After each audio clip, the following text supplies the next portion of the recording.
ओम नमः शिवाय। प्यारे भक्तों, हर हर भक्ति ज्ञान चैनल में आप सभी का बहुत बहुत स्वागत है। प्यारे भक्तों, शिवरात्रि आ रही है और शिवरात्रि जब भी आती है बहुत खुशी देती है, आनंद देती है।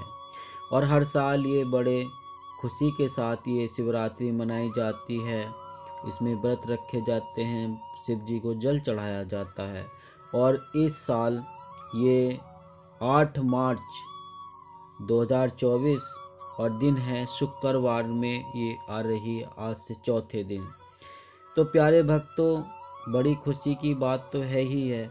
और हम ऐसा हर साल करते हैं, लेकिन हम कभी ये नहीं समझा, कभी ये नहीं जाना कि आखिर हर साल महाशिवरात्रि क्यों मनाई जाती है, क्यों शिवरात्रि आती है और क्यों जल चढ़ाते हैं, आखिर विशेषता क्या है, जानना बहुत ज़रूरी है। जिस भगवान को भी हम मान रहे हैं और उनकी भक्ति पूजा अर्चना कर रहे हैं और जल भी चढ़ाएंगे, सारे काम करेंगे, लेकिन हमें उसके बारे में जानकारी होना बहुत ज़रूरी है। हमें पता हो कि ये इस त्यौहार का क्या विशेषता है, क्या मतलब है और क्यों हर साल ये कंटिन्यू इस तरह का प्रोसेसर होता रहता है।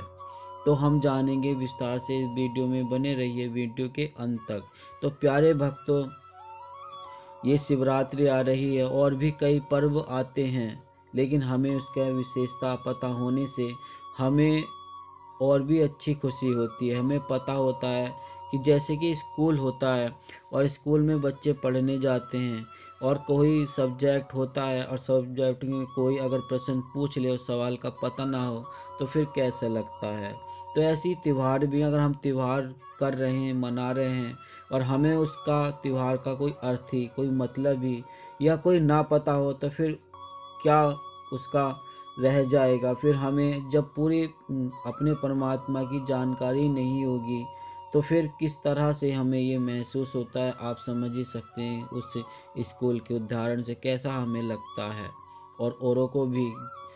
तो प्यारे भक्तों, अब ये महाशिवरात्रि आ रही है, तो इसमें सभी जानकारी के मुताबिक पता है चला है कि जो शिवरात्रि है, ये महाशिवरात्रि जो मनाई जाती है उस दिन ये बाबा भोलेनाथ, महाशिव शंकर, तो ये एक शिवलिंग के रूप में प्रकट हुए थे, इसीलिए ये विशेषता है। और दूसरी बात ये भी है कि महाशिवरात्रि के दिन जो ये रात्रि का दिन है शिव जी का, इसमें इस दिन बाबा भोलेनाथ की शादी भी हुई थी, माता पार्वती के साथ इनका विवाह हुआ था। तो इस प्रकार ये मनाई जाती है, यही विशेषता रही है। जानकारी के मुताबिक तो यही है, सही क्या है ये तो कह नहीं सकते। और भी कुछ भी बताते हैं कि इस दिन जैसे कि ये मंथन हुआ था, समुद्र मंथन, उसमें से एक विष कोटोहल जैसे निकला था, तो उस भगवान शिव शंकर ने पी लिया था।